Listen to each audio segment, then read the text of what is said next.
ഇങ്ങനെ ഒന്നും ചെയ്യാനുള്ള മുടിയൊന്നും എനിക്ക് ഉണ്ടായിരുന്നില്ല കേട്ടോ. ഇതിപ്പോൾ ഞാൻ ഓയിലൊക്കെ ഇട്ടതേ കുളിച്ച പാട് തന്നെയാണ്. കുറച്ചും കൂടി ഒന്ന് ഉണങ്ങി കഴിഞ്ഞിട്ടാണെങ്കിൽ മുടി നല്ല ഭംഗിയായിട്ടിരിക്കും. ഇന്ന് ഞങ്ങൾക്ക് സെലിബ്രേഷനാണ്. അപ്പം ഇതാണ് എൻ്റെ മുടി കേട്ടോ. പക്ഷെ ഒന്ന് ഉണങ്ങിക്കഴിഞ്ഞാൽ ഇതിലും ഭംഗിയായിട്ടിരിക്കും. ഇതൊന്നും ഇല്ലാതെ ഇരുന്ന ഒരാളാണ്. അപ്പം നമുക്ക് ഹെയർ ഫിറ്റിങ്സിൻ്റെ ഒന്നും ആവശ്യമില്ല. ഈ ഒരു പ്രായത്തിലും ഞാനിങ്ങനെ ഭംഗിയായിട്ടിരിക്കുന്നുണ്ടെങ്കിൽ നമ്മുടെ മൂകാംബിക കാച്ചിയെണ്ണയുടെ ഗുണം തന്നെയാണ്. ഇത് നമ്മുടെ തിരുവാതിരക്കളിയുടെ ഒരു ഫംഗ്ഷന് വേണ്ടി ഞാൻ എടുത്തതാണ് കേട്ടോ. ഈ കഴിഞ്ഞ ദിവസം അത്തത്തിൻ്റെ തലേ ദിവസം എടുത്ത ഒരു വീഡിയോ ആണ് കേട്ടോ. ഇങ്ങനെയൊന്നും എനിക്കൊരു മുടിയേ ഉണ്ടായിരുന്നില്ല കേട്ടോ. മുടി കൊറോണ വന്ന് ഞാൻ പറഞ്ഞിട്ടില്ല എൻ്റെ മുടി കൊഴിഞ്ഞു പോയിട്ടു. പക്ഷേ ഫോട്ടോ എടുത്ത് ഒരെണ്ണം വെച്ചിട്ടുണ്ടായിരുന്നു കേട്ടോ.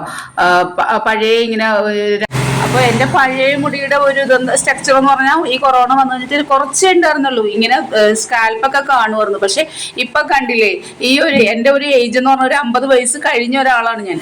അപ്പോൾ എന്നിട്ട് കൂടിയിട്ട് ഞാൻ അത് നല്ലോണം ശ്രദ്ധിച്ചു കഴിഞ്ഞപ്പോഴത്തേക്കും എനിക്ക് ഇത്രയും മുടി എനിക്ക് വന്നു. അപ്പോൾ ഇതൊക്കെയാണ് കേട്ടോ നമ്മുടെ മൂകാംബിക കാച്ചിയെണ്ണയുടെ സ്ഥിരമായ ഉപയോഗത്തിലുള്ള ഗുണം.